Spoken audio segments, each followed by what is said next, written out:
Great. Good evening, everybody. Thanks for joining us tonight. This is a Planning Advisory Committee meeting of Frome Town Council. I'm Steve Tanner. We want to make our meetings available to as many people as possible, regardless of where they are. So we use a hybrid setup of here in person at the Town Hall Chamber and online via Zoom.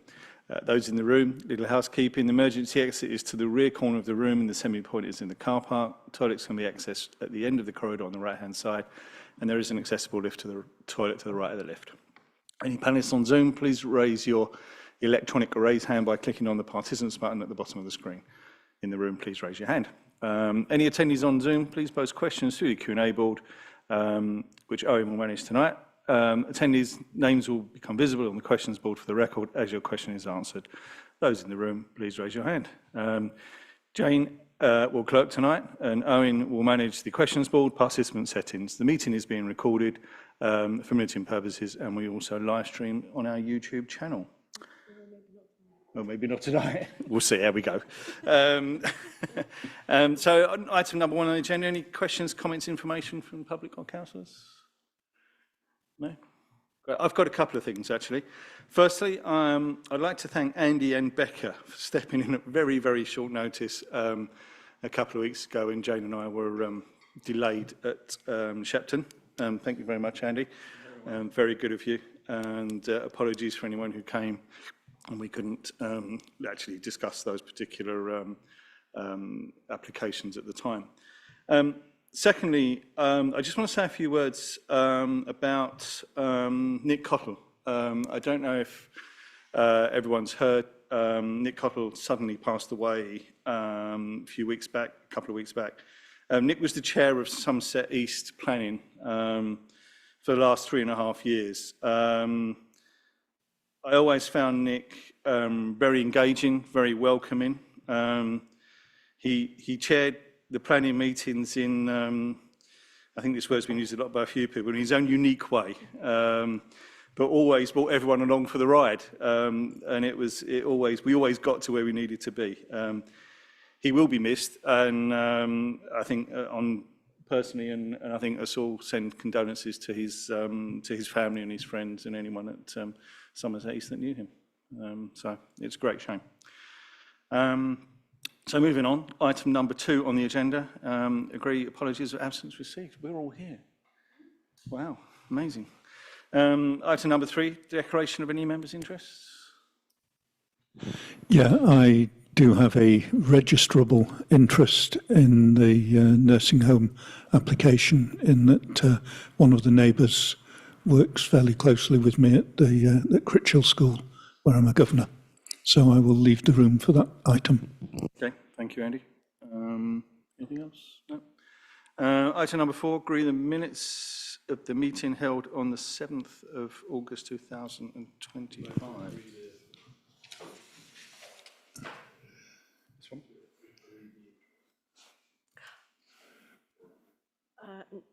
No. Yes, so they're slightly shortened minutes, obviously, because we didn't discuss any of the applications last week, but it records the fact that we had representations regarding some of the applications. Yeah, and as I was chairing that meeting, I'm happy to propose that we accept those minutes. Thank you, Andy.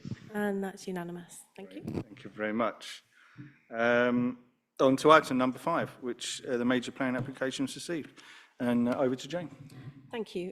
Just quickly, before we start on the first one, following on from last week's meeting, not responding to any of the planning applications, you may have all seen the press release issued by Somerset Planning team that they are effectively on lockdown for 12 weeks, and they will be dealing with applications, new applications that come in.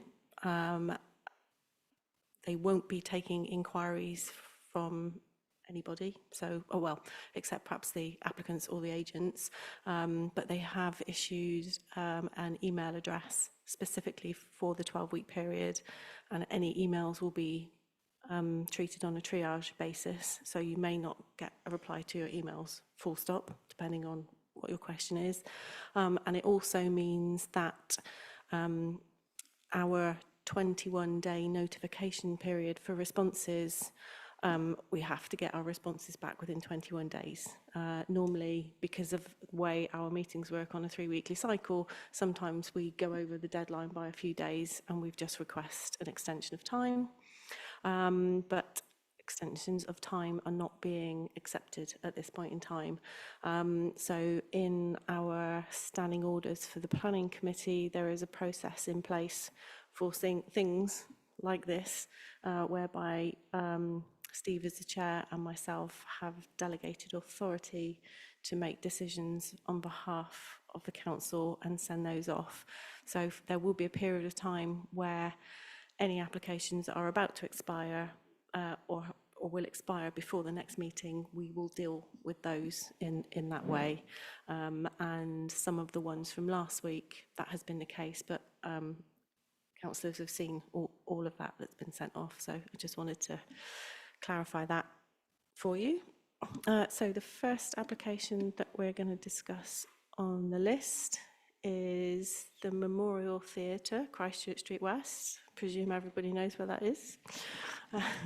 And the description is for internal alteration and extension to the theatre foyer to increase accessibility and toilet provision. So the top drawing here is the existing front elevation. And as you can see below, we have the proposed front elevation. So just for clarity, you can see that there is an area extension here and here, and then another element here. So if we look at the floor plans, you can see that that is providing this area at the back, which is the lift shaft, I believe. And you can see that goes up on all floors. And changes to the toilet facilities. And essentially it makes it more accessible. I believe we have Richard with us, who might want to say more about the proposals. Just before we do that, when we first looked at the plans for this application, the iconic Memorial Theatre, we thought, oh, that unbalances the whole thing. And we did and ah about it for a while. The Civic Society haven't made any objection to this. And I said in my notes to councillors that you may feel that the benefits outweigh the harm. And then yesterday, when we were walking past the theatre, we realised that actually, if you were stood in front of the theatre, you may well not see the unbalancing because this element is set quite far back. But now would probably be an appropriate time to let Richard speak. Okay, yeah, thank you. Good evening. Thank you for the chance to come and talk to you about this. Yes, that is the one. Well, there's two comments on the scheme. I see anyway. That is one, and that is set right back to the far back edge of the main front block of the theatre. So it is well set back, and will be reasonably well disguised. The whole essence of the scheme is one, having reached the centenary, we're actually having to spend quite a lot of money on capital works, which we're doing throughout the theatre, but we wanted to improve two things really, which are really been quite lacking. One is, the facilities, toilet facilities, but certain shows particularly, come to pantomimes or some of the children's shows where mothers are there with their children and stuff like that. The queues are horrendous. Now, we will always use the assembly room toilets, for example, and we use the bar there. Whenever it's available, but for certain shows, because of the number of performers of a certain age, we can't even use the toilets down at the assembly room. So it becomes massively long queues for the toilets.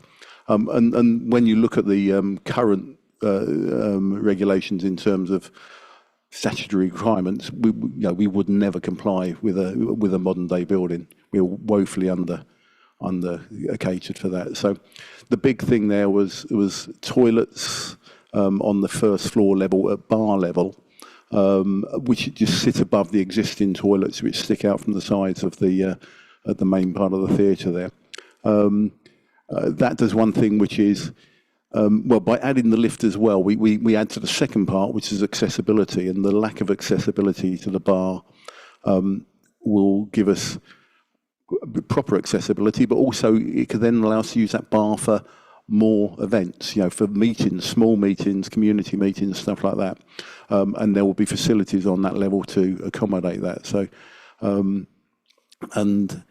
then back to the foyer, we've actually, with a bit of an extension to the foyer frontage, on the right, on the female toilet side, the access is brought round to the front of the foyer, so you don't have that log jam as you go into the stalls on the right, and which is another sort of big bugbear of our accessibility and routing around the theatre.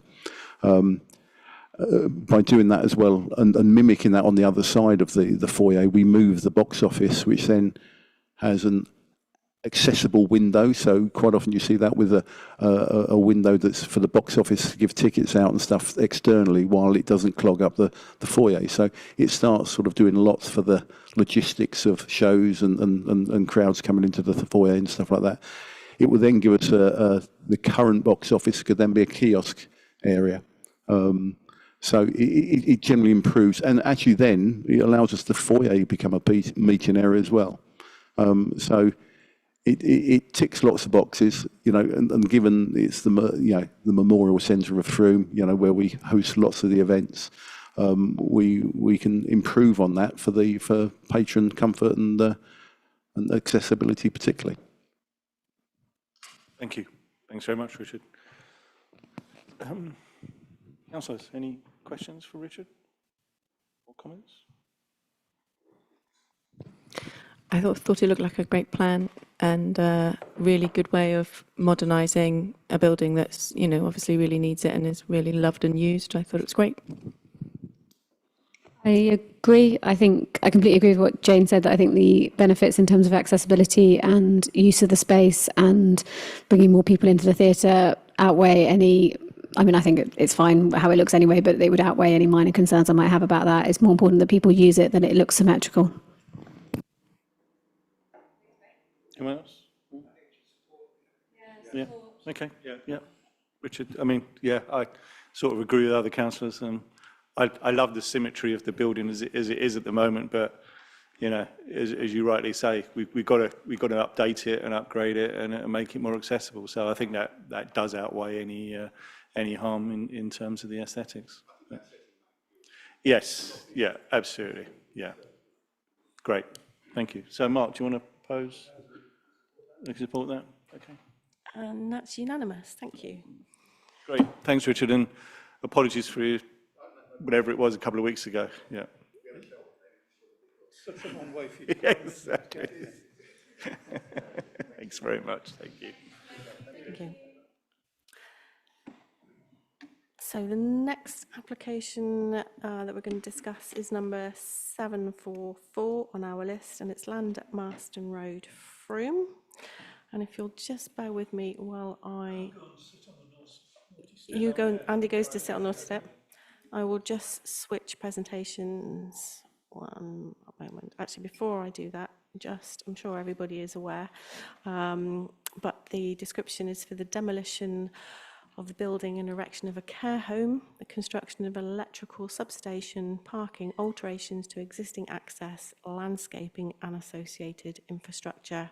And here is the proposed site location plan. You'll recall that we have received a pre-app presentation previously, and I'm going to switch presentations and I'm going to hand over to Ashley, both of you.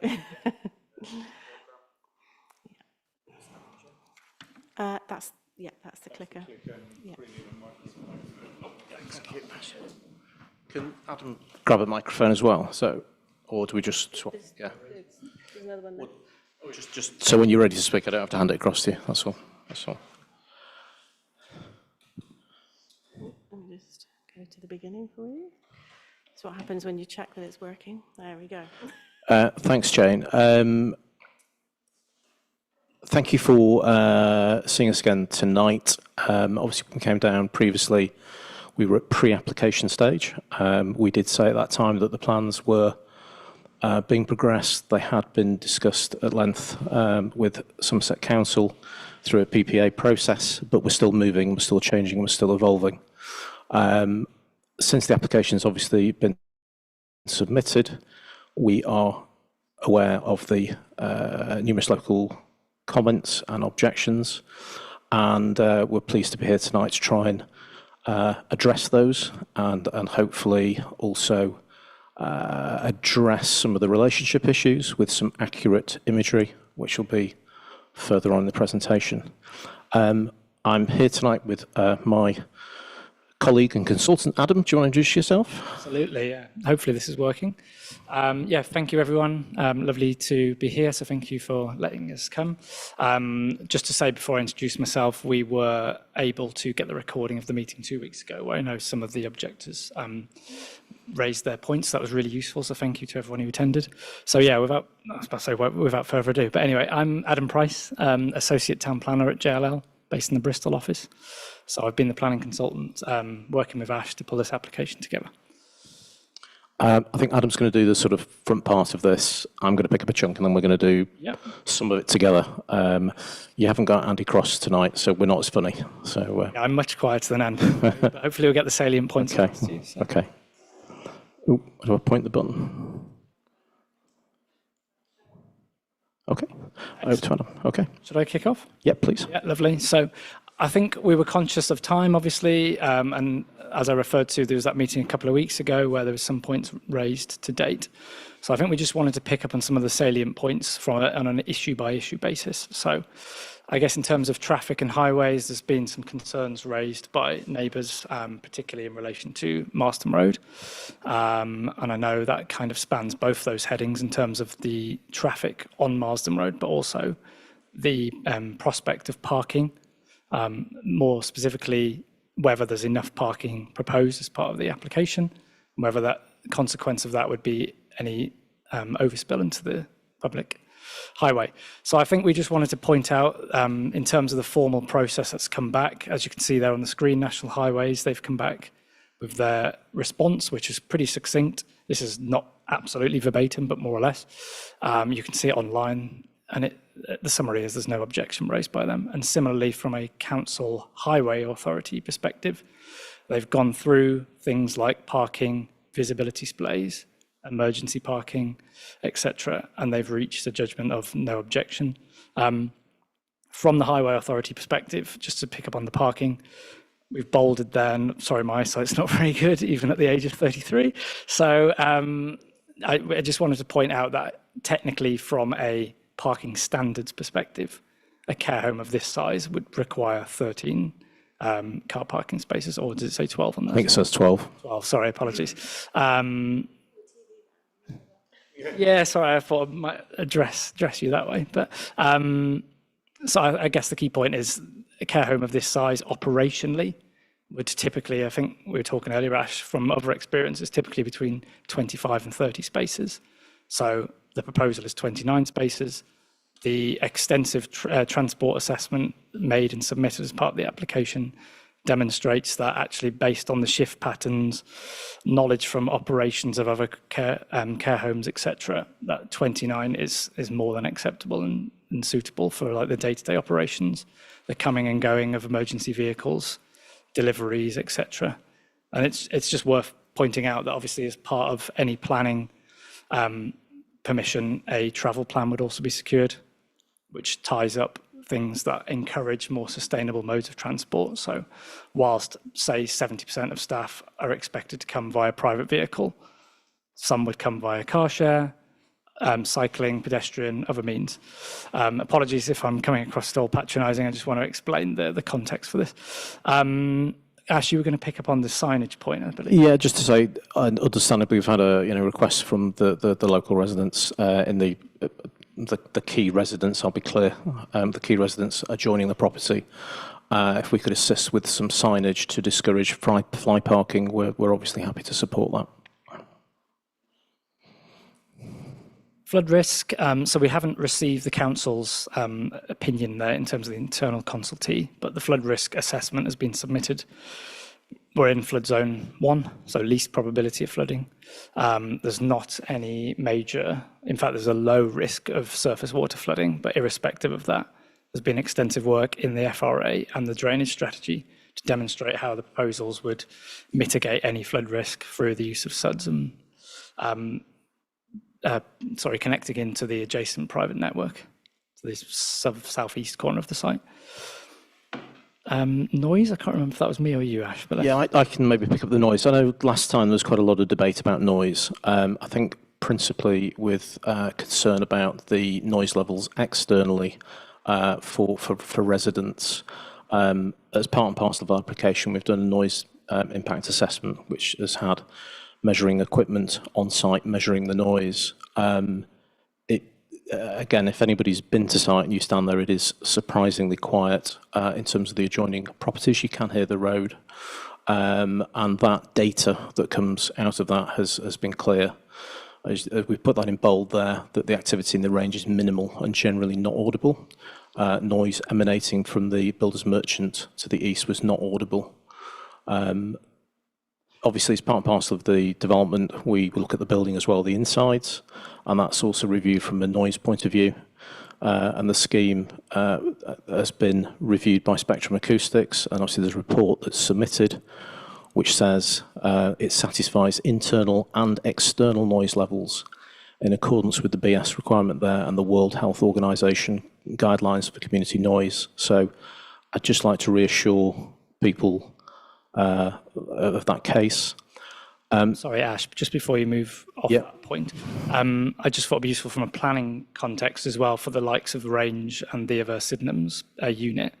Those permissions do have conditions which fetter the use in terms of delivery times and noise levels. I think I sort of alluded to it in the planning statement rather than cut it verbatim, but I could happily send them to committee members, or equally, you can do your own due diligence and find them. Thank you. Thanks, Adam. That's really helpful. Also, understandably, local residents have asked about the positioning of laundry or air source heat pumps and any plant or machinery. The laundry is at the lower ground level and therefore is in a location that doesn't have. It's at a lower ground level. It's not open to really noise. Nobody will hear the laundry. The air source heat pumps and any plant machinery. Our proposed location is in the middle of the site, of the 3-story element towards the range. So effectively as far away as we can get those pieces from the key local residents. And equally, Adam, do you want to just pick up on the conditionality that will come with a condition? Yeah, so I suppose as members would be aware, any grant of permission would have at least a noise-related condition attached to it, and it would capture the likes of the air source heat pumps in terms of background noise level, not to go beyond. So I guess in simple terms, it would be mitigated. And also, I think there was either comments made last time or certainly again, residents didn't like the previous position of the substation, which was in close proximity to Springbourne House. We've now moved that away and is now located in the main car park. So that is, completely isolated from Springbourne House. I'm sorry, just to say, when we get onto a later slide, we've got a more zoomed in plan, which we can point out the likes of the substation. Yeah, it might be helpful at the time. No, that's great. Just briefly, landscape and biodiversity. Yes, there are some trees that will be removed as part and parcel of the development. Adam will mention a response on that just in a second, but just to let you know, we do have 25 new trees going back in as part of the proposal, and we will also hit the 10% BNG requirement through off-site credits. Adam, do you want to just touch on the response that's just come in today? Yes, so the council's tree officer has now provided a response, and I guess, again, in simple terms, they've looked at the documents. They've said whilst there is some tree felling necessitated by the building, they're quite comfortable that the category B trees are retained. So that, coupled with what we're proposing to plant now, which I hate to say this, I spotted it later. It's actually 31 new trees, not 25. So it's actually Well done.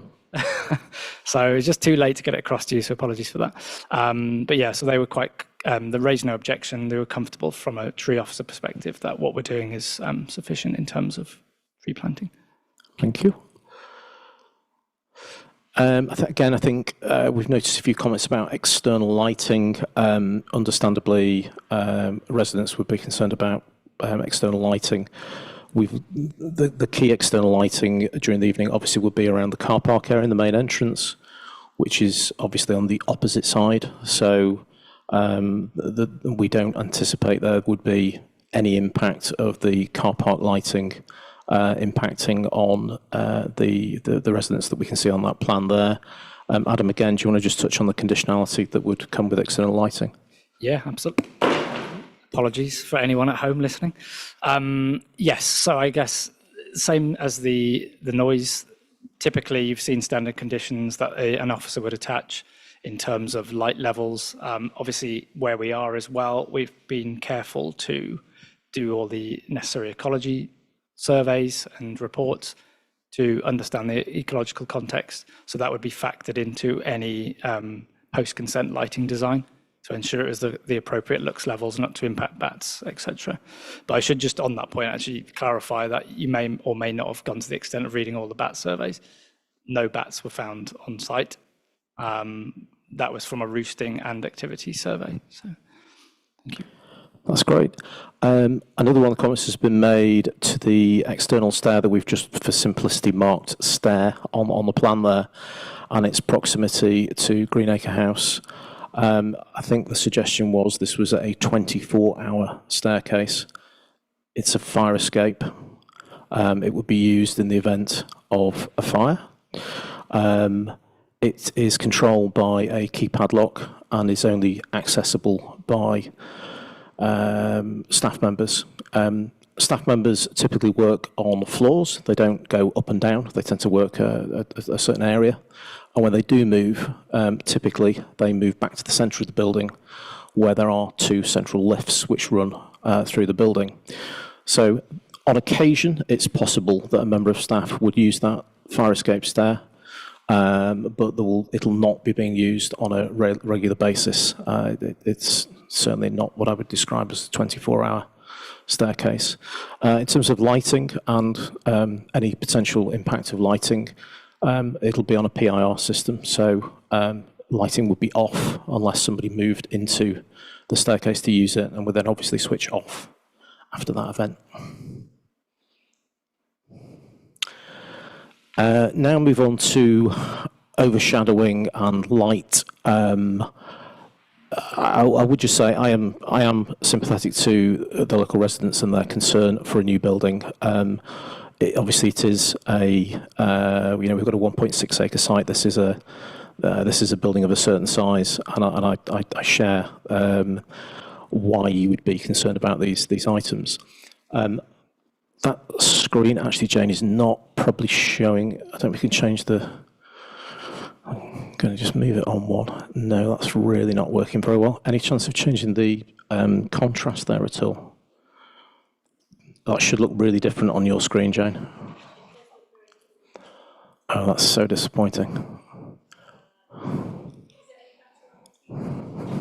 It is actually, yes. Yeah. Okay. Oop, I'm going to move. Right. I don't know how well you can see this, and this is actually quite an important point, so hopefully people can.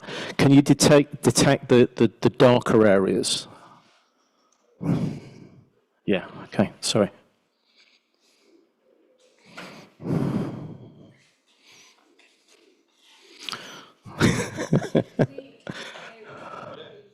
Yeah, do you want to come over? Do you want to tell me when you're all ready? Can you see that now better, where we've got the darker areas and the lighter areas? Okay, so this is obviously quite a regular thing. The architects do the shadowing exercise. There is some information in the DAS as submitted. I've got to be honest, sometimes I'd find it in the DAS not that easy to read, so we've done bigger images here to try and make that a bit clearer. So just to be clear, this is showing middle of the summer. Okay, so we're 21st of June, and I'm going to show you some times. This is the tracking of the sun. So this position here with the sun is where the sun is. And so if you imagine it coming in that direction, you can see where the shadowing from, say, this building here is causing there. Does that make a general sense? So what I'm going to do is going to move the sun around, and you can see how the sun affects the shadowing. So at the moment, you can see Greenacre House. There's basically no shadowing at all, apart from the shadowing from the house itself into that immediate part. And again, these gardens here, you can see where the light part is. I'm going to move the sun around. We can toggle backwards and forwards a bit, just so you can see.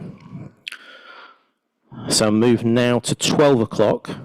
Obviously, in the summer, the sun is quite high in the sky, so it is coming straight down. So you'll notice here that there's understandably very little because the sun is coming straight down, apart from the tree shadowing there. There's a very attractive tree in number 37's garden. And if I move further to 4 p.m, again, the sun coming across, you can see the shadowing there from the tree. Let me go back one. Oh, sorry. Hang on. It will go behind. What I mean is, but it's like here. Yeah, there you go, right there. So that, because it's high in the sky, there's no shadowing. What I'm now going to show you, though, just to be transparent, and so I don't get accused of being disingenuous again, I'm going to show you October, when obviously the sun is a lot lower in the sky, and so therefore shadowing would be increased. Okay, so just to I'll go back again. So this is June at the moment. Okay, and you can see the shadowing. If I move now to October, obviously the sun is much lower, so it's casting more shadows. But at this point, the sun is coming in this direction, and you can see the shadowing that's caused by the existing buildings. Yeah, because it's coming from that direction. If we move across now to around 12 o'clock, you can see the shadowing from the substantial hedges here, but you can still see that Greenacre House is not, I'm trying to think the phrase that was used. It's still in sunlight, okay? It's not, and the shadowing here is caused by this tree, and you can see that this garden here is still in sunlight. If we move to arguably the worst point, i.e. shadowing across this building, you can see now here is the shadowing caused by the 3-metre hedge. You can see the shadowing from this building is here. You see the difference in the shape here? That's the shadowing. That's the worst case in October. Obviously, when we get to November, there's not that much sunshine. So that is realistically what's going to happen. I understand why residents say things, but it's important for us to actually show you what is true.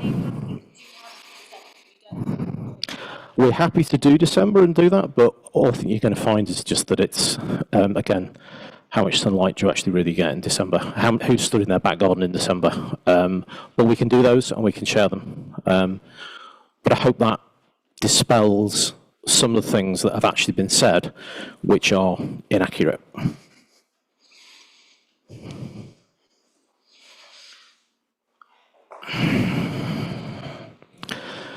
So the other thing that we've obviously seen, local residents have taken some of their own photographs to interpret their perception of how this building would look. I'll try and choose my words carefully here. We are aware that these pictures have been cropped. They've been distorted. You can see that from the chair and the way the shape of the chair is not. It's the picture's been stretched in a direction.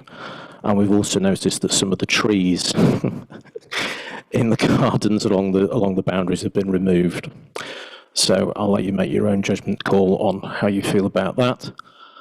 What I'm now going to go through is we've taken this, we share we understand why people would be greatly concerned about these views.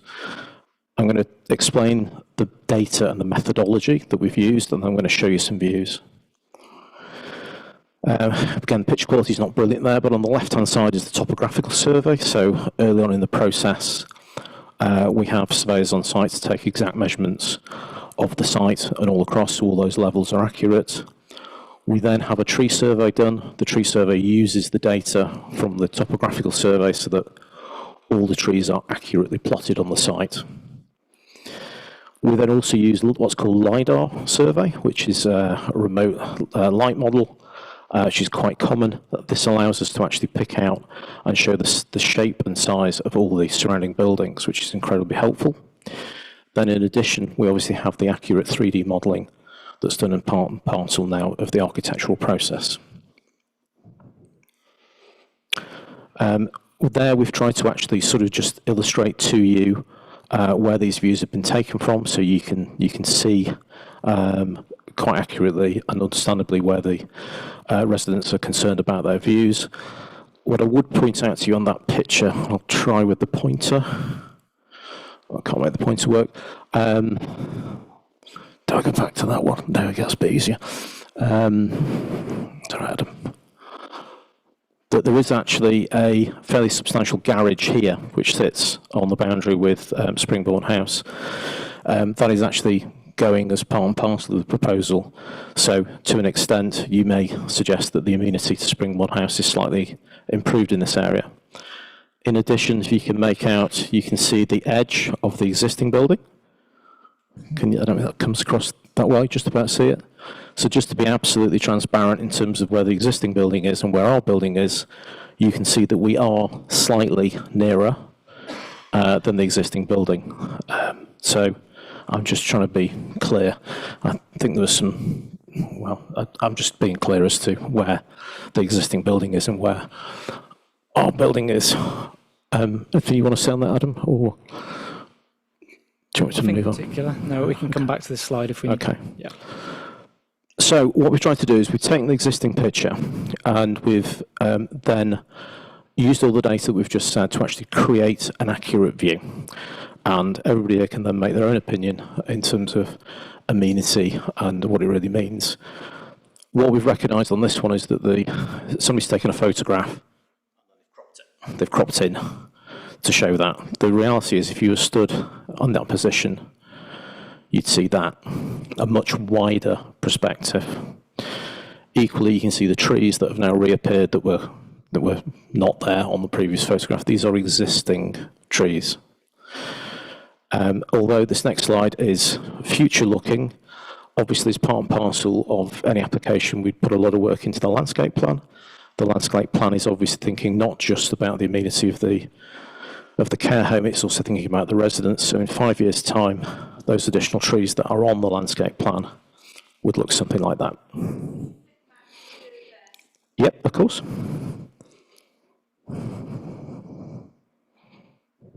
Now, I have no idea who and how they have taken a crop of that and dropped it in. My point is, what we've done is accurate. I mean, you can show whatever you want to show. I'm going to tell you that is an accurate view. Okay. If I move on, this was the other angle that was suggested. Again, you can probably see there the slightly contorted legs on the chair, which demonstrate that the picture's been stretched. In reality, it's a much wider view. In reality, that's what you would see.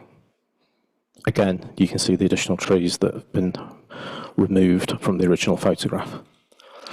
And if I go to view 3, we can toggle backwards and forwards as you wish. Sorry, and again, that's a 5-year tree growth. This one I will find a little tricky to follow. When I flick on, what I suggest is try and follow the lines of the hedge. Again, it's been cropped, but you'll hopefully when we move on, you'll see the relationship. So if you follow the tree line, I'll go back. Sorry, the hedge line. Apologies. So we've not taken that photograph. We believe, but I haven't taken it, so I cannot accurately say it's been taken from a first floor window. We think maybe a bathroom window, but I've not taken it, so I can't tell you. So a first floor window of one of the houses? I believe so. Okay. So that's the view. Again, that's why it's elevated. Obviously, that is on day one, and again with tree growth. One thing I would say, we've just put back to site today because Adam and I both come down. We've both been back in the back garden here, and when we did meet with these residents, we were allowed access to the garden on the right, and so we have had some experience in the back here. I would urge you to go to site, stand in the residents' gardens, and by all means go and stand in the site. The size of the existing hedgerow and landscape barrier is substantial, and I don't think any of these images actually play it justice. So that hopefully puts that into perspective. And then the other thing we wanted to just sort of share with you in a visual way, rather than flat plans, was actually the relationship between these two key buildings. So this is an aerial shot which shows you Springbourne House on the left-hand side in white. Now, obviously, it's a two-storey building. It's higher up on the road, which is why it's elevated. It's obviously the nearest point. Say again? Sorry, it's. I think the architect, if you notice, we've got some rain on the road and some rain. You can't see it too well on the rain on the roof. It's supposed to be a rainy day, but I think the sea has come to Frome in the background, or they've run out of mapping data. But we just wanted to sort of show you this, and although I probably used the wrong words, but I know a number of you were here at the previous meeting that have been commented on by some of the locals. When we were suggesting we were setting the building down into the site to minimise impact, we meant we weren't putting the main building right at the back of the front road, which would have been a higher level. We've tried to move that down. And equally, as we go down and through the site, as I think you know, the topography of the site falls away. So what I was trying to say, and maybe incorrectly or misconstrued, was that we were setting the building down in its entirety to move down the slope, which I think is illustrated from that position. And then just to show you another one, more so from Green Acre, again, that shows you Green Acre on the right and Springbourne on the right there. And these are two-storey buildings against two-storey buildings. So we're not three-storey, we're two. The levels are very comparable to the existing height.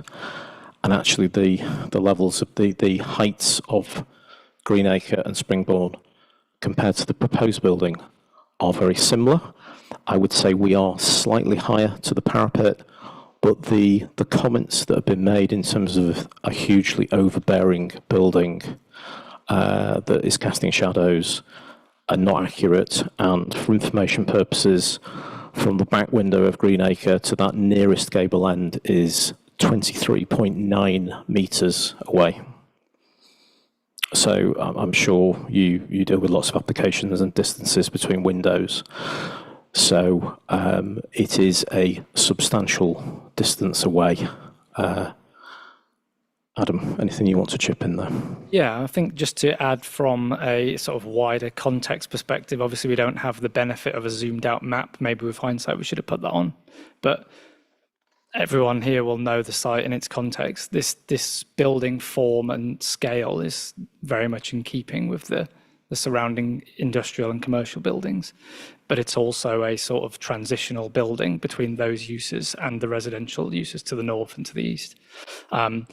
And I suppose generally, maybe this is just me as a planner as opposed to seeing it from a resident's perspective, but a building of this scale and height in an urban setting, to me, to see a proportion of a building does not seem abnormal. I appreciate it's not me who's on the receiving end of it, so it's easy for me to say, but actually to otherwise potentially stymie a site that brings many, many benefits because of a proportion of a building in an urban context seems a little bit unfair, I would say.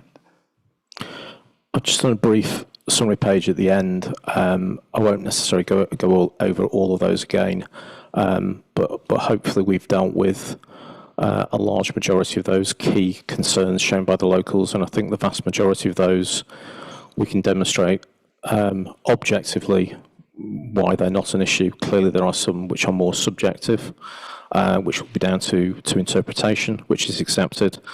And I'd just like to sort of finish at the end to say, we're here because we're trying to develop a new 76-bed care home for the benefit of Frome residents.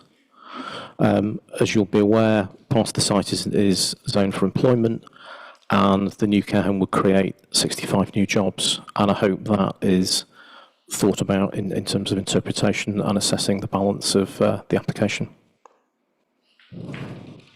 Thank you very much for that. Come to you in a minute. Jane wants to say a few words first. If that's okay? Yeah. Thank you. Yeah, I just wanted to explain to councillors the images from the residents. I take my hat off to whoever did them because that's well beyond my skill level. And I did check whether it was okay to share the images because I felt it was important that scaled images were provided for the sake of the residents to be able to see, as well as yourselves when considering the application. So just wanted to clarify that it was me that shared the images for those purposes. Thank you, Jane. Need to get your microphone. Philip, excellent, thank you. Sorry, I've completely forgot your name. I know you did. My name's Tessa. I'm from Context Planning in Bath. And yeah, I'm here to represent the neighbours. I know they addressed you last meeting, but as they're on holiday, they just wanted me to come and make a couple of points. And since then, I've had the opportunity as well. But we've been appointed and I've had a look through the application. So just the couple of points they wanted me to make was just to point out that the scheme they met the developers with was different to the scheme that's being presented now. And they didn't have the opportunity again to comment. I appreciate that's sometimes happens, you know, developers respond and then put the application in, but they wanted me to make that point. They also wanted to highlight that there are images going around in kind of social media and the local media that are showing images that are different to what's being presented now. So in my summary, really, there's 4 main grounds of objection. And I've written this and I'll have to obviously come back to some points that you've made, if that's okay. So first is the employment land. So this site is part of the Marston Trading Estate, well, half of the site is, which is safeguarded under policy DP25 of the Mendip Local Plan and policy BE1 of the Frome Neighbourhood Plan, so your own neighbourhood plan. Both policies are clear that this land should be retained for employment uses. A care home is ceded to residential use and does not fall within the definition of employment land under these plans. So although it is offering employment, it's not an employment use under these policies. So the Frome Neighbourhood Plan identifies Marston Estate as one of the town's most important and highest quality business areas, advising it should be rigorously protected and expanded to deliver future economic growth.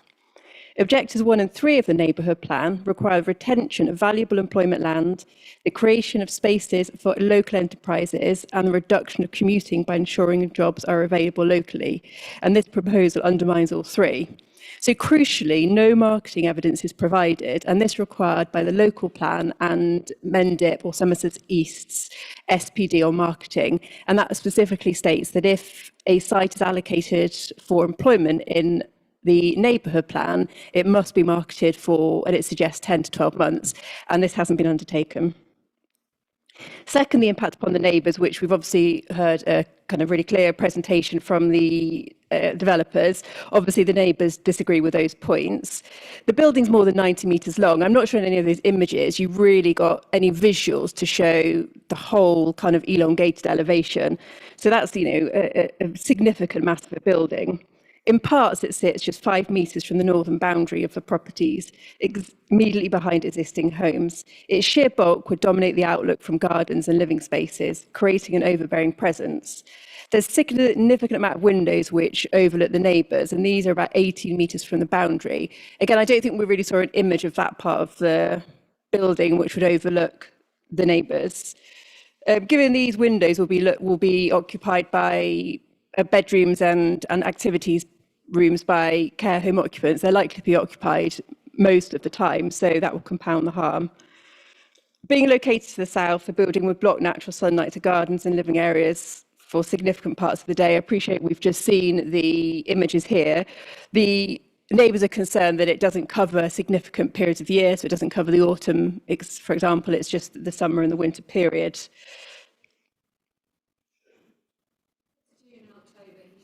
Yeah, okay. Yeah, maybe that it's kind of limited months. There's also concerns about noise and disturbance. The garden area, for example, is right next to their properties, so that will have a significant impact upon them, and also just from general comings and goings. Third, design. The proposed building is not sympathetic to its context. It's a flat roof, monolithic block. Again, it's been noted that it's industrial kind of character. Well, it's not an industrial building. Our view is the development appears cramped and the site overdeveloped.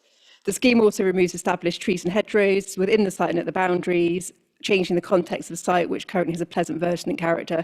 Again, I know it's replacing trees, but we don't feel this is sufficient. Finally, highway safety. The scheme provides 29 parking spaces, but once you discount the EV bays, disabled space, and you'll have 21 standard spaces, which the residents feel is wholly inadequate for 76-bed care facility, which will have 25 staff on site, plus visitors, medical professionals, contractors, etc. We note the requirements of the development plan, but the neighbours are still concerned that this would be harmful. So even on the worst case scenario, the transport assessment assumes 20 spaces will be occupied, but it doesn't really deal with the overlapping of staff shifts when incoming staff arrive before outgoing staff leave, nor does it really account for visitors, regular services such as health visitors, maintenance staff, etc. The result will inevitably be overspill parking into nearby residential streets. Homes to the north already have limited on-street parking, and there are well-recognised pressures in areas, particularly near the butts. Operationally, there's concerns with the layout. There's limited space for deliveries, which may end up parking in the turning head and risk other vehicles needing to reverse onto the public highway. Marston Road itself is already busy and is likely to become significantly busier in the event Selwood Garden City development goes ahead. So in conclusion, this scheme is contrary to both the Mendip local plan and the Frome neighbourhood plan. It removes safeguarded employment land without justification, undermining the town's economic strategy, harms residential community and delivers poor quality design and creates highway safety concerns. Okay, thank you very much. I appreciate you probably want to reply to some of that, but I'm going to ask councillors, I know Jane's got some comments as well, but councillors as well, if you've got questions. Shall I come to you first or after councillors? Just to clarify something which might help councillors in their thinking. In my notes, I hadn't mentioned anything about DP25 or the neighbourhood plan because I had assumed that this was the garden of a residential property and therefore wasn't covered by by the neighbourhood plan and DP25. I can't check the boundary, unfortunately, because obviously my computer is running this, but half of it's resident. I'm sure the applicant's probably best to respond. Yeah, that's got a microphone. Nick to the microphone. Yeah, happy to respond to that. So yes, you're absolutely right. So part of the site is the existing residential property with its garden. That does not fall within the employment land designation. It's the field that wraps around it, which is within the site. Let's be transparent. It's within the site. Okay. I can answer the point in more detail later, if that's okay, but that's probably sufficient for now. Okay, yeah, thank you. Great.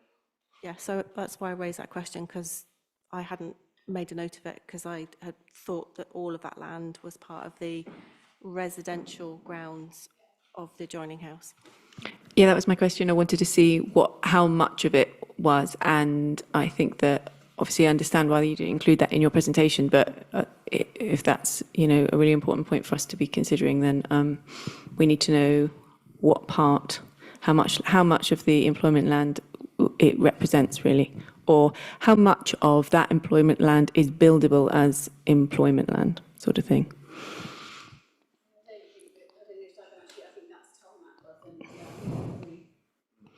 Is there any other questions? Yeah, sorry. I know that you acknowledged a point where you were, I think, responding to some idea that you might have inadvertently misled the neighbours on, they got the impression it was going to be built lower down, and maybe this is semantics. I just wondered if you could be a bit clearer than that, because it seems to have developed a mistrust around the relationship. Am I right? Yeah, absolutely. And I'll be the first to say, sometimes and there's a recording of me at this meeting, so whatever is there to be heard by anybody again. What we were trying to communicate is that we were trying to follow the contours of the land to lower the impact of the building all the way down. As Tess has just mentioned, it's a long building, and therefore we were attempting to work with the land to lower the impact and the size of the building all the way down. Equally, as I said before, what we were saying was we could have put the front of the building right up against the back of the pavement, and that obviously would have made, because of the slope, the building would have been much higher and taller. So we've chosen to move that further back into the site to try and keep that element of the building as low as we could. So if that was misinterpreted as digging a hole and putting the building in it, I'm sorry if that's the way it came across. It wasn't intended to do so. By all means, there's a recording of the presentation with the images of the building and what I was saying at the time. I think if you compare the two, they're pretty similar. Philip, yeah. Hi, good evening. Thanks for your presentation. Thanks, both of you. I've got some points. I'm going to go through them quite quickly rather than for you to try and respond to each one. They may well come up later in discussion. First one regarding noise, and you mentioned air source heat pumps. Your actual words were proposed location. I think it's really important to know exactly where they will be, because air source heat pumps and cooling systems can provide a lot of background noise. Although it may fall below ambient noise, it's on 24 hours a day. And there are a lot of issues with a lot of air source heat pumps in developments around the town, which then have to be sort of mitigated. External lighting, you didn't mention anything about height of lighting, and particularly lighting on the side that backs onto the boundary with residents. Fire escape, a concern from my point of view is that you mentioned that it may be used occasionally. Well, if it's a fire escape, it shouldn't be used at all. And then the proximity of the building to the boundary. I'm surprised that, given this site, that your actual plan, and you mentioned that it was 23.6, correct me if I'm wrong on the point, but 23.6 metres from Greenacre House, but it's only a matter of a few metres from the boundary. And that, I would have thought, would have triggered someone to think that's a likely objection point, which it is, which was highlighted to us on the 7th. And I'm surprised that that part of the building actually protrudes out towards the boundary, and that if it was the rest of the building, you would have mitigated and removed a lot of those objections regarding the closeness, the height, and the blocking of the sun and so on. So I have those niggling concerns of those points that were made this evening. I guess. Do you want to, should we probably reply to some of the things that Tess picked up as well? And Philip's. Sorry? To show you the land which is covered by. It would be for me, yeah, thank you. Yeah. Change the. So it's this land here that's in the allocation. Right.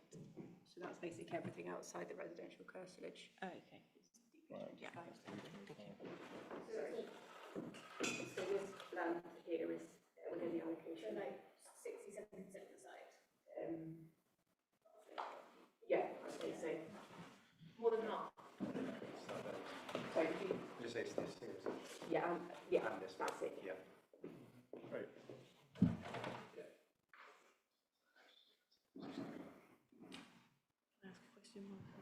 Go on then. Yeah. Jane's going to jump in, yeah. So in relation to the DP25 element, has the site been marketed in line with the policy? I think it says something like 10 months, which I always found a really strange amount of time. Yeah, the site hasn't had formal marketing, but it is this point is one that we have had discussions with Somerset Council about that Adam can pick up on. And are you happy to say what Somerset's response was in relation to that? Absolutely. If I'm looking at my client, I'm sure that's okay. Yeah, thank you. So yeah, I'll keep it succinct. But as Ash alluded to at the start, we've had extensive PPA discussions with the council, which has included discussions with the planning policy team. And as part of that, we discussed this point quite extensively, and they didn't go into great detail, but at the time they basically said they were happy on this basis, which I'm about to read out, which is actually their formal response to the application. So I would urge councillors to look at it if you have time. This is on the website. So they specifically talk about policy CP3 and DP25, and they say they set out the requirements where their loss or redevelopment of existing employment land or redevelopment for other uses. Just stops there. That's not a strange sentence, but it is considered that these provisions do not apply as the land has no existing employment use and has never been developed. And then it goes on to say, in terms of the wider employment land strategy, there are future growth areas allocated in LPP2 and allocated/consented sites in the immediate area. Redevelopment of this site would have a limited impact on the wider strategy to safeguard employment sites. So that's their take on it. Again, I won't say gospel, but I put this in the planning statement as well. I think if you look at the site zoomed out from context of the wider industrial estate, the Wessex Fields strip of land does not form part of this application site. We do not have access onto that site. Neither would anyone else taking this site. It's a thick tree belt that you can't get access to. So actually, developing this site for an industrial use, taking access from Wessex Field is, I would dare say, never going to happen in any event. Sorry, yeah. No, I just want to say, and it's just, we're aware of all these things. I will be honest, this isn't one of the things that does bother me. I think that this is something that we need. I think, to me, we do need care homes, and we do need care home bedrooms, and we do need this kind of thing, and it will offer employment. It's just, to me, it doesn't bother me. I think you're right about picking up on the Wessex Field, that you can't get access from there. It is access from Marston Road, which is, residential road predominantly. It's not one of the things that bothers me, just to put that out there. Come up. Yeah. Can we go back to the photographs you made to negate the residents' photographs? That one to do. So you've got all those windows there. Even if they don't overlook, the lights are going to be on 24 hours, aren't they? Why not? Because you've got vulnerable people in there. But they do go to sleep, Say again? They do go to sleep. Yeah, thank you. But I think there would be glare coming into these people's gardens from there. No. No, there won't. So the gardens, the windows you can see immediately there are singular residential bedrooms. So there are no communal areas overlooking this side of the development? Where you can see the proposed balcony, that is where the communal area. So if you can see through the side of that window from here, you're a better man than me. But that's probably 35, 40 metres away. So there's no stairwells or anything which have to be lit 24 hours? No. So as I tried to say before, the stairwell is at the end there. That is not. You can. Yeah. Do you want to see the internal plan? Okay. Yeah.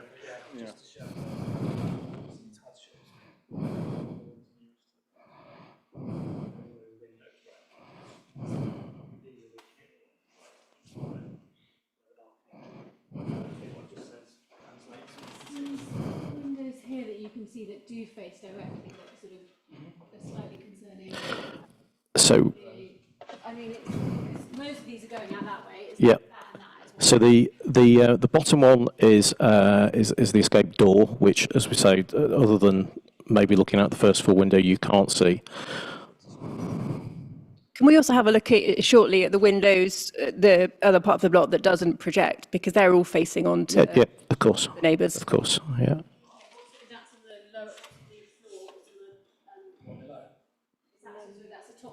Use a microphone. If you've got one. So, moving on. How you've done the pre-app? You came to see us. Does the final application differ much from the pre-app? Yeah, it's slightly different. As we said at the time, and we made the point when we originally met, I'll use the words some of the neighbours, and we met at least one person from the 4 immediate residential properties. Just so I'm clear on that, because I got picked up on that before.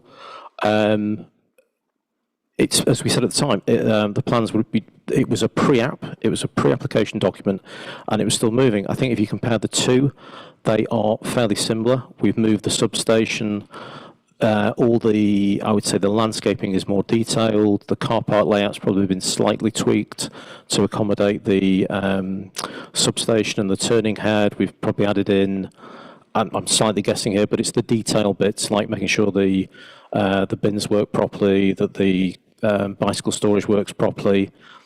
But in basic principle, the building and the size and proportion of the building is very, very similar. Yeah, I was going to ask you about that. When you came to see us, you had an afternoon consulting with neighbours. We got the impression you'd spoken to everybody there, and when they came to see us, they said they hadn't spoken to you, and people had spoken to me in the interim saying, I didn't know this was happening at all. So I'll be very clear with you. We did a letter drop to the four residents. Paul from number Springbourne House contacted me and arranged the meeting. At the time, he said he couldn't make the meeting, but his wife would be there, and that would be fine. And equally, from Greenacre, only one member could make that meeting. So we met at least one member of each house. If I've said everybody, that's maybe misleading. I meant we had a meeting with at least one representative of the 4 adjoining houses. Yeah, that was not the impression that we got. What did you think I meant at the time? I got the impression when you came to speak to us, you've spoken to everybody around there, all happy. But everybody? What, as in one meeting with? You say a representative of all the houses in that cul-de-sac. If I didn't, I'm being very clear now. Clearly the most important houses. And yes, that cul-de-sac, there are 4 houses. Yeah, I know some of the people there who've spoken to me about it. And so but the main entrance egress to the development is straight onto Marston Road, more or less where the gateway is at the moment that goes into it, that is currently undeveloped. So onto that very busy road. Highways are happy they've got a visual display there. I'm finding that hard. And I am concerned about the number of car parking spaces because 76 residents, I know they're not going to have 76 visitors every day. There's a lot of people, overlapping of shifts. The parking around there is already horrendous. Cabell Road, Marston Lane, even worse when Solgar Community, if and when that's built, which also has a couple of care homes in the development there, I think. I'm very concerned about the car parking and the traffic, particularly about that. As acknowledged, as we've said, there's a detailed travel document and impact assessment as part of the application. So if you wanted to see and understand more about traffic movements, they're all in there. As I think Adam alluded to before, the parking requirements we clearly are enormously in excess of. The actual number from experience we know is about right for this type of care home. Sadly, people in care homes don't get the visitors you would like to believe.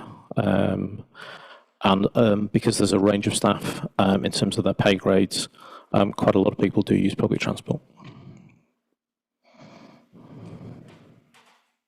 Holly, and then I've got quite extensive experience of care homes, and I've been to places where there are very few parking spaces, and you can still find one, and that's the fact. That they are sparse on staff and sparse on visitors, and yes, there may be some crossover times, but I never seen a full car park in a care home. So I personally, from my personal experience, have visited lots of places of similar size, and I agree with the parking allocation. Unfortunately, for the neighbours, I think they may be right to have a concern about it, but I think it will bear out that it's going to be okay.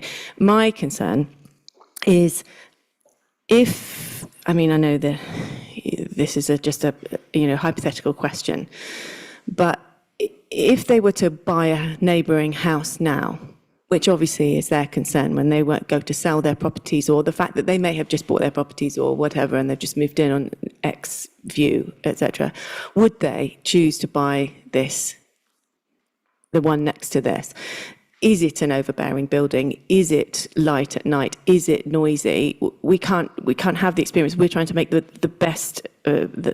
best informed, educated guesses that we can with all your help. And it is really difficult to do that because we're being shown different, viewpoints. Obviously, as you pointed out, there will be selective viewpoints from developers, and that would be a natural thing to do. We're very happy to be transparent. To be clear, I have used the residents' views. If there's a view that's not seen that you want to see, we're happy to prepare. We're happy to. And it is difficult to see it from every resident's point of view. Yeah. But would they choose to buy a house here? In other words, does it lower the value of their properties? Is it noisy? Is it problematic? And that's what we're trying to work out. Yeah, I'd say K-homes are quiet neighbours. These are, just to be clear again, in terms of the residents, because sometimes different people have different ideas. These are old, frail people who sadly do not have long left. They are not in buggies. They're not out wandering around. They're not going to the shops. They are sadly towards the end of their lives and are being cared for. So there's not a lot of activity. Outside is on those days when they can get people out for some fresh air. It's quite difficult and time to get people dressed to go outside. Equally, I know we talked about sunshine and shading. Often shading is just as good as sunshine because frail people, old with don't want to be sat out sunbathing. We've got amenity in different parts of the building that can be utilised at different points. But to be clear, that there will not be a lot of people outside this building. If I can bring this back to, or try and bring this back to where we're at, it seems to me that the main consideration that we've got is the impact on the amenity of the neighbours. I mean, having a view is not a planning consideration, we know, but lack of amenity very much is. And is this building at the back of their garden effectively impacting their amenity so much that it outweighs the benefits of having a care home there? And I think that really is the crux of what I've heard. I get there's issues with parking and traffic, but if highways have said it's okay, it's going to be very difficult for us to push back on that and anyone else at the end of the day. So we could go around in circles all night if we wanted to, but I think the crux of the matter is that does those harms outweigh the benefits? Just very quickly to come back, and I'm not going to go through those points again, but I think you're absolutely right, Steve. I think that it is that balance. But I think also, what, with all due respect to both parties, what tonight shows is that there seems to be a lack of clear information from both sides in terms of what's planned and then what's envisaged that will be there. And the reason I made those points were, for me, listening to it tonight, those weren't clear. So if they're not clear to me, and I'm not planning officer or whatever, I just sit on a planning committee as a humble councillor, then they might be quite difficult for residents, but residents will take a position, quite understandably. And therefore, I think the ball is very much in your court to actually say, this is exactly where the heat source pumps will be placed, and this is the noise emission.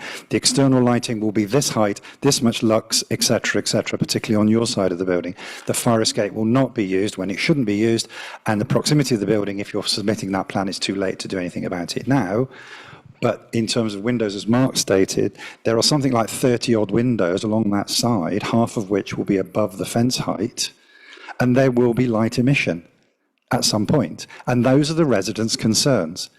And if those are residents' concerns, we need to appreciate those as well. And that's the balance and that's the decision that we have to make on those points. Very happy to come back in more detail on those points if you feel they're required. Lighting wise, very normal to have that condition to be then provided. We can provide that up front if that's desired. In terms of noise and the location of the air source heat pumps, totally understand that. There is a specific position marked on the application on the roof, which can be clearly seen. Very happy to firm up that that is the proposed condition. Very happy to provide further acoustic information. No problem at all. Can I just sort of add in what I think? 'Cause I think you're right. I think in many ways, I think some of the other issues raised are sort of slight red herrings, because at the end of the day, what we're hearing from is a group of residents who are understandably really concerned about this going up very, very close to their houses. And I do completely understand. I know how, I would feel or how my parents would feel if something like this was happening. And I do really understand that. And I think that, so I personally think the sort of concerns around the parking and to me are just a slight sort of, and as I said, the space, what it's allocated to me just feel like a bit of sort of red herrings.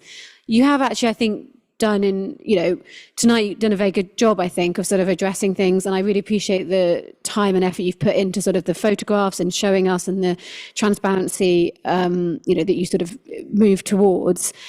I think this is really difficult because I do, as I say, I really understand the residents. And this is, you haven't made it easy on yourselves. It is big. And I think my concern is the size of it. That's the main thing, and that it could feel overbearing. But I come back to this again and again. This is something that Frome needs. It's not that this is a sort of, 4 or 5 bedroom homes that, oh God, we've got enough of them, or, or whatever it is. This is something that we really need. And so for me, part of our role here is obviously like listening to and understanding residents' concerns and amplifying them and giving voice and doing everything we can to protect their amenity and to protect the impact on them. And also looking at that wider picture of Frome, that this is, we're not just town councillors for the immediate residents. We're residents for all of Frome, and we're talking about 76 people, 76 families that could be positively impacted by this.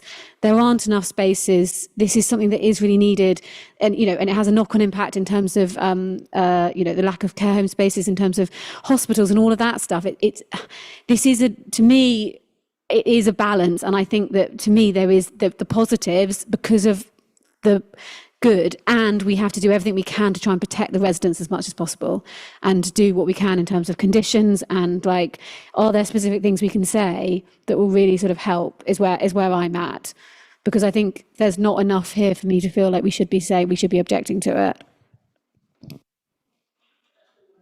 Jane, over to you. Thank you, Steve. I guess a question to both parties, really. Is there scope for negotiation? Any further amendments here? I'm hearing that things may have got off to a slightly bad foot.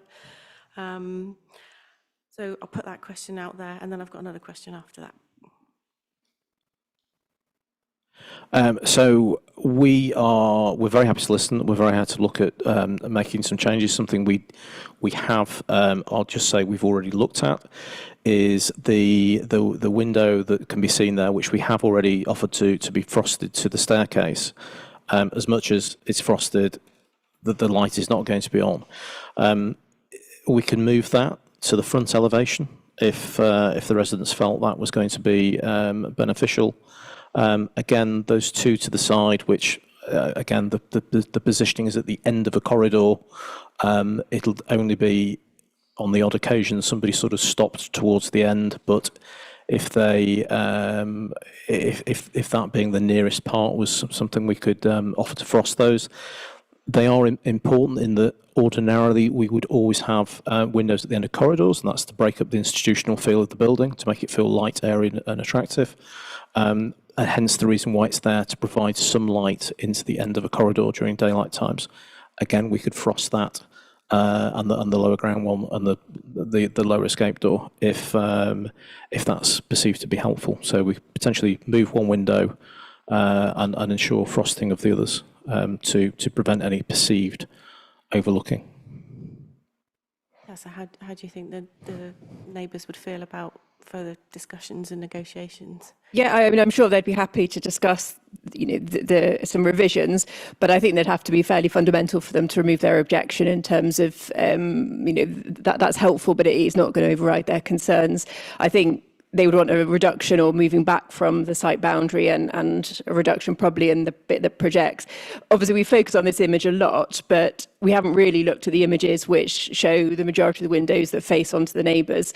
So that's just important just to remember that it's not just this part that's overlooking, it's also part to the...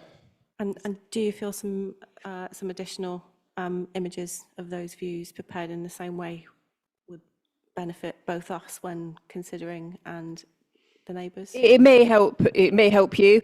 Thank you. That's helpful. So at the moment, we've got obviously the views through from the top two properties. We haven't really focused on the impact upon the property, the kind of the southeast, and that's where I think there's about 14 windows that will overlook that property, both from the side and the rear. So I think that property, although it is 18 metres, it's still going to have a significant impact. And if you imagine just being in that garden and looking up and just seeing 14 windows. I'm not saying people will be looking at you all the time, but that is going to really affect how you enjoy your property. So I don't think that can be overcome easily. It may be a case that the design features could be designed into angle windows, things like that might be able to help.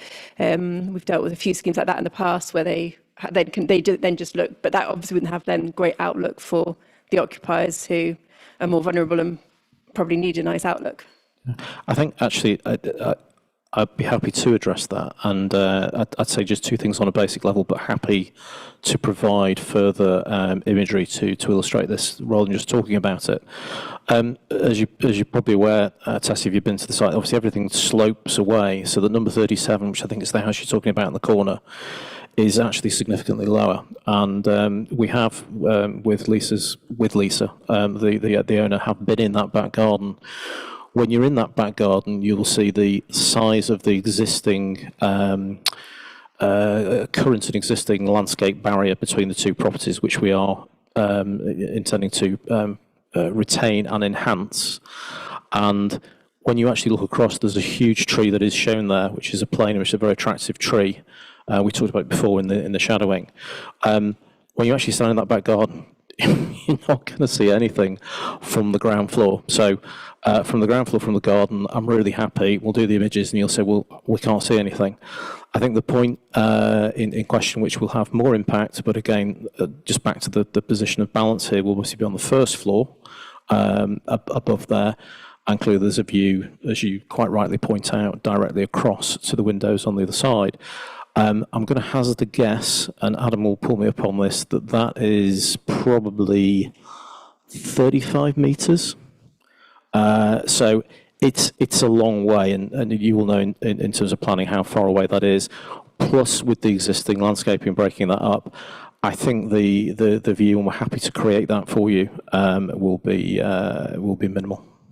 The building, by the way, is obviously starts to move down as well. So can I suggest, I don't think we're in a position for councillors to really come to an agreed position, and it would be great, having had all these discussions, if you would be happy to provide that further information, and perhaps if I could ask everybody concerned to liaise. Visit as well, please. It was offered, but unfortunately nobody could make it. Yeah, I would, again, I said it earlier, I would strongly advise you to go and stand in the back gardens, absolutely, and then come onto site. I think standing there, you'll have whichever way I wish to say, you'll be a better informed in terms of your opinion, whichever way you decide. It's hard to illustrate how thick, tall and deep the existing barrier is there, and I think you'll get a good feel for that. And So would we arrange that by you? If you come through to me, I can arrange it directly, yes.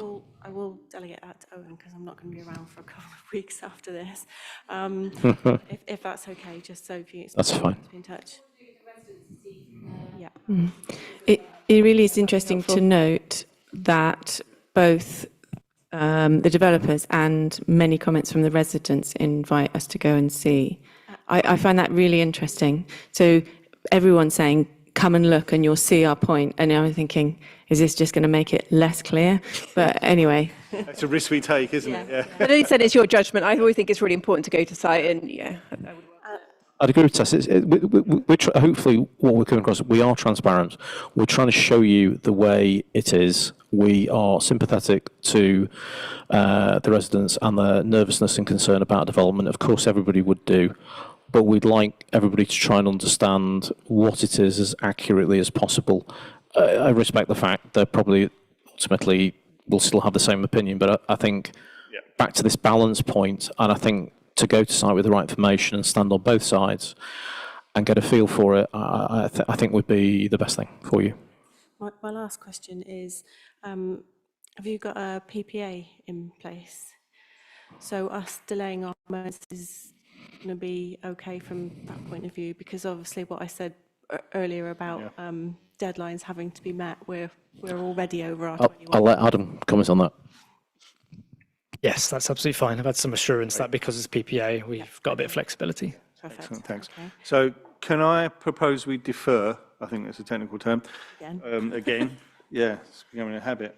And we'll get some more visuals from the guys and arrange some site visits with the guys and with the residents as well, and get some of your comments, Philip, about noise and lighting, and get some ideas of that as well. So propose we, yeah, all right, yeah, great. And that's unanimous. Thank you. Okay, so land at Cherry Grove. This is an application for a variation of condition, and the description in full, or at least Pacey's, is that air source heat pumps are being replaced by mechanical ventilation heat recovery systems, PV panels installed on the roofs, and condition 20, the drainage strategy, amendments have been made to the below ground attenuation tanks, permeable paving and rain gardens, and they refer us to the drainage strategy for further details.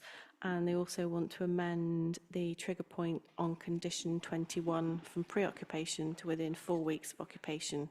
You can see the rest of it there.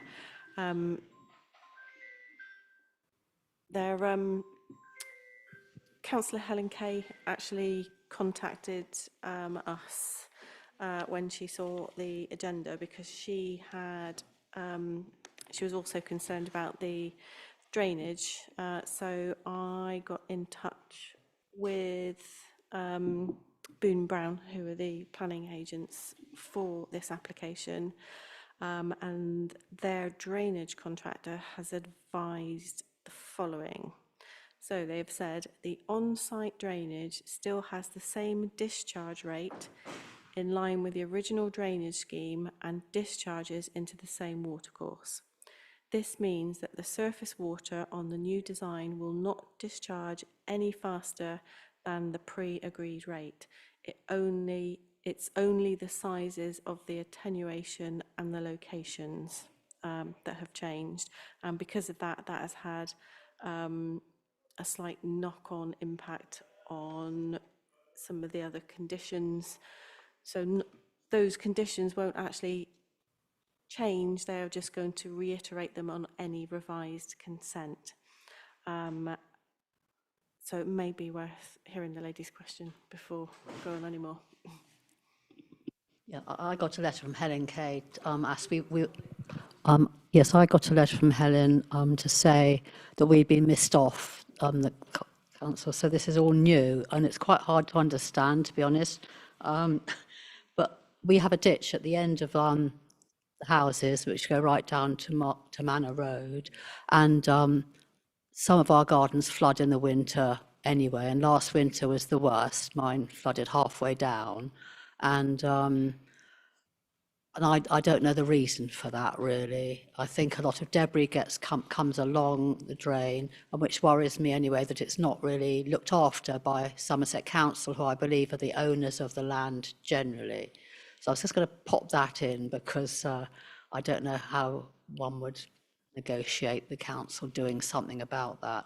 But that might well have an impact of stormwater. I've seen that there are these big tanks being put in, and that's all running into the corner of the site and coming through a pipe under the new car park, which I believe is what I'd call like a soakaway. And then that'll immediately turn right, and go down this pipe down the side of number 27's garden, which did cause quite a lot of problems last year. Without all that, he got quite flooded. So, but that should be okay because it's there's trapdoors on the big tanks, and it's sort of only so much per minute or something is let through. So that, but what worries me is the other stormwater, because it's all going to be tarmac, so that's hard standing. And then I've been told, I've only just found out today, that all these blue squares are permeable pavements, which I've not heard of, which means that the water will be soaked up and then go where, I'm not sure where they lead to. And so my sort of questions are, do they sort of catch up with the flow from the roofs, or what? Because any more water coming into that ditch could be quite a problem. Rossiter's Road. Okay, I see. Yeah. And it's obviously a historical ditch that's been there. Probably it was farmland before or something. Sorry, that ditch is outside the boundary of the works that are on at the moment? Yes, it's the land belongs to, I believe, Somerset Council, because there's the care homes. There's the care home there, isn't there? Yes, yes. And then it's leased out to a company who runs the home, and they're also responsible actually for making sure the ditch is in good working order. But I don't know who you get in touch with. So I just would like to sort of feel not panicky about it anymore. But I would just like to know if all this stormwater, and it's like once every 100 years, they say, less 45% of what, I don't know, for climate change. But I don't think that's probably enough. I mean, I think the stormwater last year was much fiercer than, I've only been there 5 years, but it was really much fiercer. Was that prior to them starting work? What? The incident, the flooding last year? Yes. Was that before they started? Yes, it was. Yes, yeah. Jane, do you want to, or me? Well, yeah, I was just going to say, so obviously, drainage is quite a specialist area, and any new development will have to demonstrate to the relevant water authorities that it will not increase runoff or flooding in any way. So what they've done is they've actually enlarged the size of the attenuation basins, which will catch and hold the water from any runoff. Sorry, when you say attenuation basins, what exactly are those? They're not the tanks, the big tanks. Essentially, yes. They are the big tanks. Yeah, right. so they've increased the size of those, but I think what this application won't do is deal with a pre-existing problem that you had in the area. Okay. What it shouldn't do, and it will be down to the drainage consultees, if you like, the experts, to determine that there won't be any increased problems in the area. Whether or not it will deal with any pre-existing issues outside of the development boundary, unfortunately, I don't think we can answer that question. No. But what we can do is put you in touch directly with the agents, Boone Brown, who responded to Helen's question. Yeah, yeah. And they would be able to give you a much more comprehensive Okay. response to that question, if you're happy for us to do that. Yeah. Yes, I'd like that. Thank you. And because the water at the moment will be going right in the corner where number 27 is, and it'll be just, I know it's controlled, but even so, it could be quite a lot of water going through this big pipe, and Rhodey, who lives there, says that leads into a smaller pipe, then it's an open ditch all the way to the road. So, yeah. It's probably one of those things that works very well if it's clear, but if Yes, it gets plugged up, exactly, it's not going exactly. to work very well. I think there is the debris side of it is quite important, Yeah. and I don't think that's the residents' thing is to fix all that. I mean, I've been up a couple of times and sorted it out, but I'm just getting tired, you know, with fair doing enough. stuff like that. But okay, so I'm yeah, that would be great. I just wanted to bring up my concerns, just No, so thank they're you. Thank you for coming. noted, No. because in case something very untoward happens, which then at least it's there. And absolutely. all these people from number 20 to 27 are affected by yeah, the water at the moment. So any extra really that happens to go there could be problematical. That's all. Okay. Yeah. Thank you very much. Okay. Thanks for coming. Are you happy? That's worth waiting an hour. Yeah, I'm very sorry about that. No, I wasn't expecting to. Yeah. Can you make sure that we've got your contact details? Yeah. Yeah. Do you want to give them to Owen? And then we can, put you in Boone and Brown in put you in touch with the right people. yeah. So I'm very impressed they're using permeable tarmac or permeable, whatever they're using. Yes. Oh, it's I mean, this is generally a really good scheme. I mean, I think it yeah, is. it's something. Yeah. It is exemplar. They're working very hard. Oh, yes, it's great. I'm really happy that it's social housing. Yeah. Yeah. Would you mind if I could have your details as well, because that's on my ward, Keeford ward, and I did speak to the developers when the other half of the Cherry Estate was being built, and the water was being piped down through Lower Keeford, because there are obviously flooding issues in Lower Keeford, and we were presented with virtually the same scenario on Bath Road when the hospital was built. So I'd be happy to be in touch with you.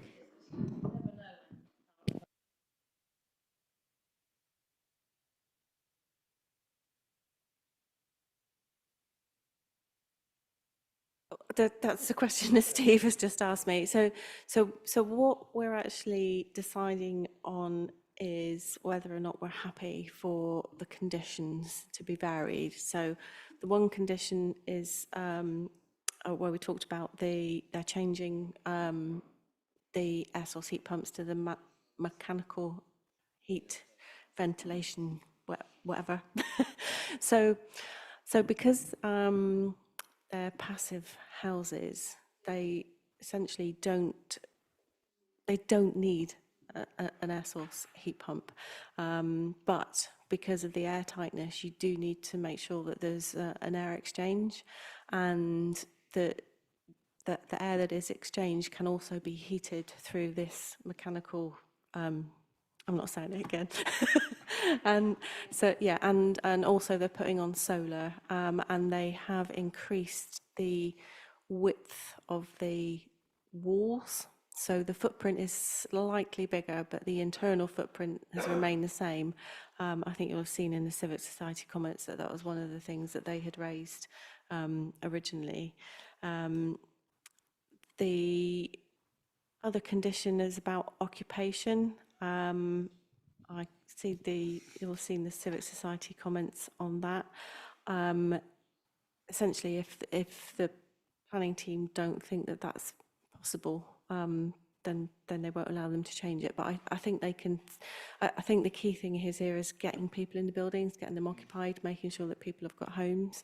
The issue about the drainage, I don't think any of us have got the expertise to make a judgment call on that. But I think, whether or not we're happy to support the application subject to the relevant consultees and being satisfied that the drainage is sufficient and suitable. That's up to you to decide. Thanks, Jane. So I'm happy to support, subject to the consultee comments, I have to admit. Yeah, I agree. And the sooner we can get these properties online and occupied, the better. Agreed. Okay. On everything that I can understand. And that's unanimous, thank you. And we'll make sure that, I'm sorry, I didn't catch the lady's name. Lynn, we'll make sure that we get you in contact and that you. It's a very strange letter from Frome consulting engineers that quite worrying. It is part of the application, but we'll make sure that you get some clarity. Thank you. Again, apologies. People paving. Yeah, we never see this. This is like brilliant.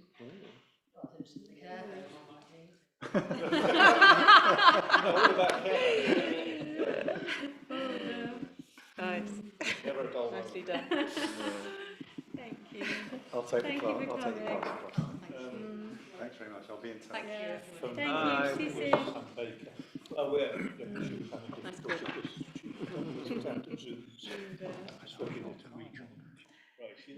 Yes. Right. Okay, so the next application that we will discuss, and apologies to the lady online who's been waiting for this application to come up for discussion, is numbers 756 and 757 on our agenda. It's 14 Westway, Frome. This application is for the, so hang on, I'll go back a step. So we've previously seen an application to change the use of the unit for use as a banking hub. These two applications are for the signage. So the signage externally illuminated, that includes a projecting sign, an illuminated directory of services sign. There'll also be CCTV, new shop front with an ATM, and then to the rear there'll also be the installation of the extract fan for the air conditioning unit. I think, as I said in my notes, this, the Westway is a commercial area, and this is the kind of signage that you would expect to see. And I think it's really important that the provision of the ATM and all of the services that the banking hub will provide. And my view is that none of the signage would be out of place with the Westway. Over to you. Thank you, Jane. Sam, are you there? Can you hear us? Oh, hi, yes, Can we I'm hear here. Can you hear me? Is it Sam Evans? Oh, it's Sam Baker. Oh, can Can you hear me? Hello? Hello. Hello. Oh, hi. It's me again.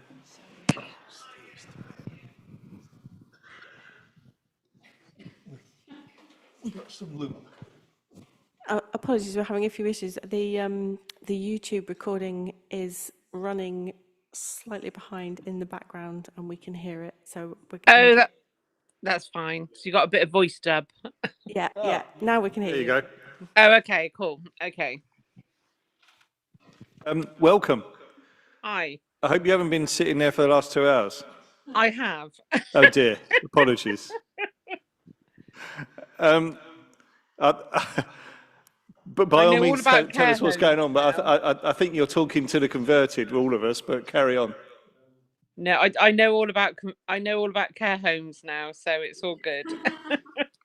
Yeah, I mean, not really a lot I've got to say apart from I'm quite happy to put an input in.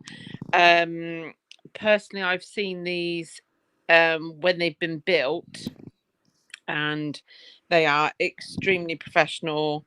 The ATM will bring absolute joy to Frome. don't really know what else to say, to be honest. No, it ticks an awful lot of boxes as far as we're Yeah, concerned. well, absolutely. I mean, we've ticked quite a lot of boxes by being in the library, and this will tick a lot more boxes. Indeed. I don't know what else to say. This is we all really want a banking hub in Frome. And it's the best. It's place. great. It's in the West. Brilliant. There's nothing else to say, really. There was a question from the Civic Society or a comment suggesting that we might try and make sure it's well signposted across the town. I'm not sure, with it being a commercial venture, whether we're in a position to do that. Right. So what will happen is, from my understanding, is when we went into the library, they called it a soft launch, because we're only in a temporary position, they class it as a soft launch. So when we go into a permanent position, they do what they call a hard launch. So it's fanfares and everybody will be there and it will be very well documented. I will then get leaflets that I can distribute around the town, to give to all the local businesses, people, and hopefully all the other local businesses will put them on the side as well, so that people know that we have that facility. The library it's getting busier. I think people don't quite trust it, if I'm honest, because it's in a library, but it's not as professional as it will look once it goes into its own permanent position.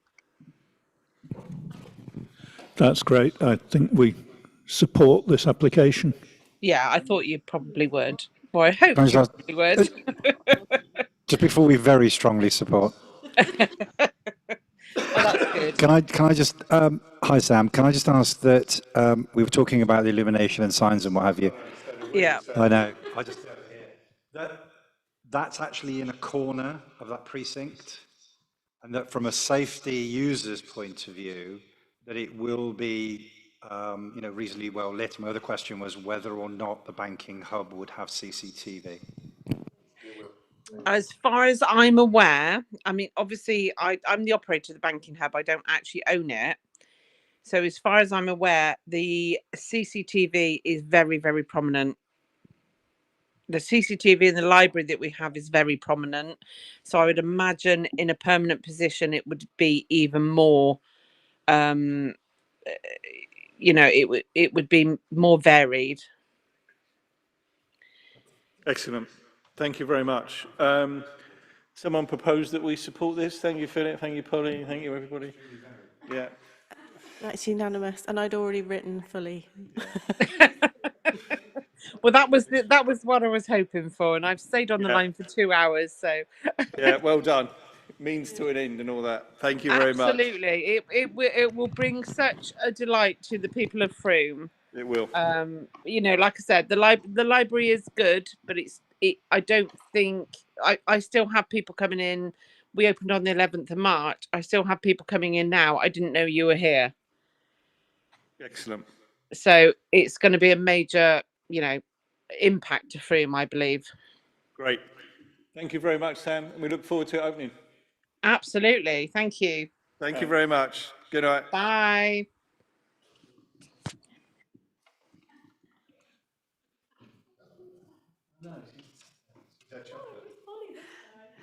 So the next application up for discussion on the list is number 570. It's 55 Linfield Road. It's for a 750.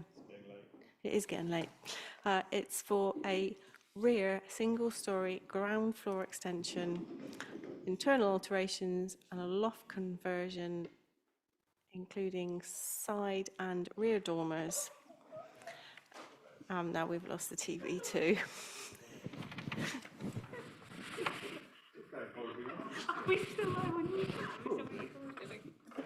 We can all watch it back tomorrow.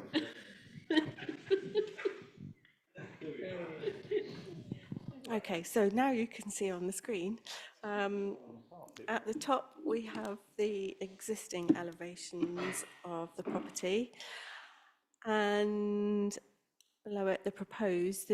The reason for highlighting this one is because on paper, the elevations, particularly the dormers on the roof, they do look really quite prominent, and we thought it would be useful to show you an example further down the street of where they've done very, very similar roof extension. And I think, as the Civic Society said, you know, it does look, can't remember the exact wording now, but there must be a reason for why that they've done it that way, whether it's a structural reason or what have you. But so yeah, that was the reason for highlighting that one, just in case there's any concern. Anyone got any thoughts? No? I do agree with the Civic Society that I think that staircase window should be obscure glass, but that really is about it, because it overlooks the other property, doesn't it? Apart from that, it's that whole road has been, you know, there's loft extensions, etc., etc. So sort of going on. John Nelson principle applies. Yeah, I've got a problem. With that condition, yeah. I propose that then. That's unanimous, thank you. I should also point out that my computer battery has just told me that it's running low.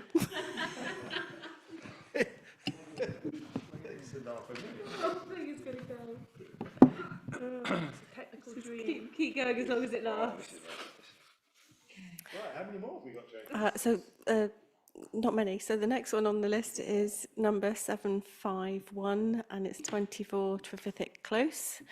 And it's for the extension and conversion of the detached garage into a granny annex. So you can see in red here the area of the proposed extension, and where the caravan is currently sitting will be the area that of the extension.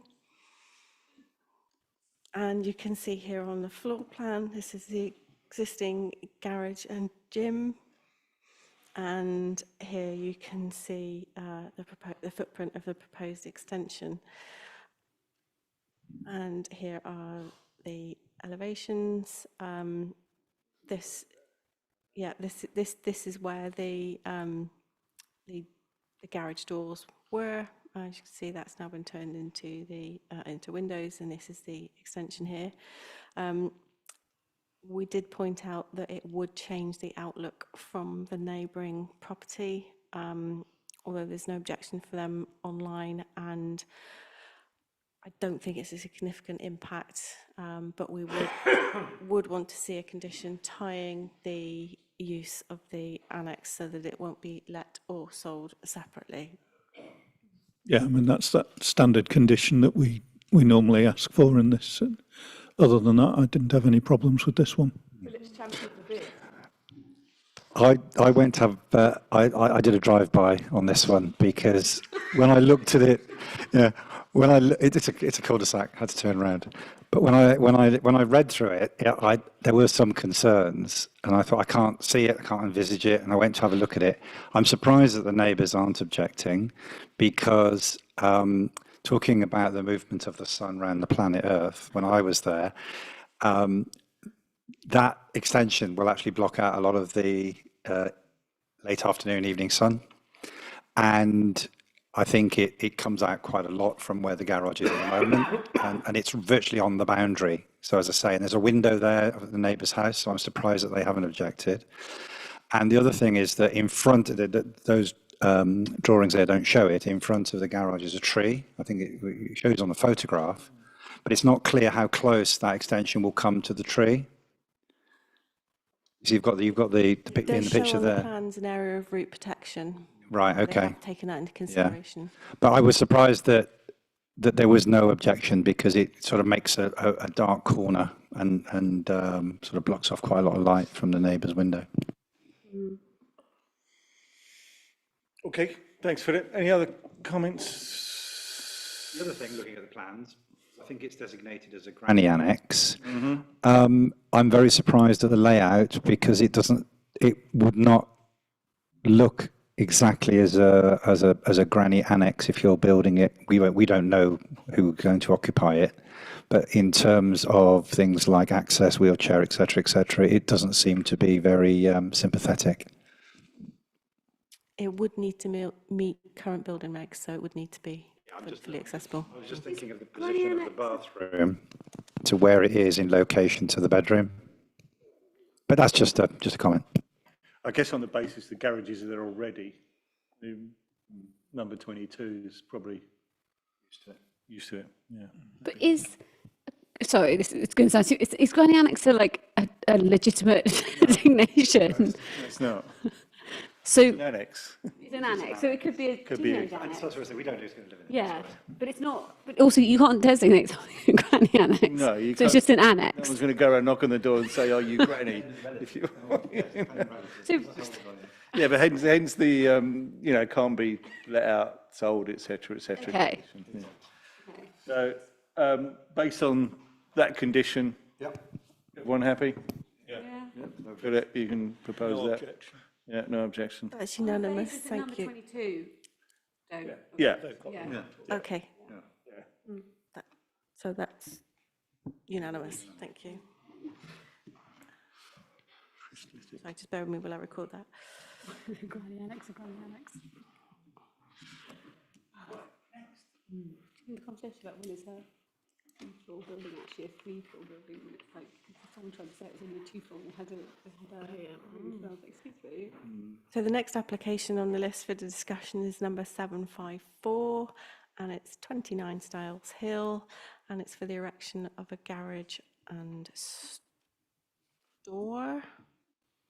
So 754? Yeah. 755. You didn't highlight that to talk about. No, that's because I've gone too far on the list. And I think, actually, we're done. Yeah. Yes, yeah. Excellent. So can we just vote that all the comments that Jay's made and all the others we're happy with, if that's okay? And that's unanimous, thank you. And that's it. Next meeting is sometime in the future. It's at the end of there, isn't it? No, No, so it's hang on, bear with me. 18th of Here we are. September. Yeah, thank you very much, everyone. Next planning meeting is on the 18th September. It's excellent. It is a month away because we got out of sync for whatever reason. So we're going to go back into sync, so it could be another long meeting. Thank you for turning up, and good night. Thank you.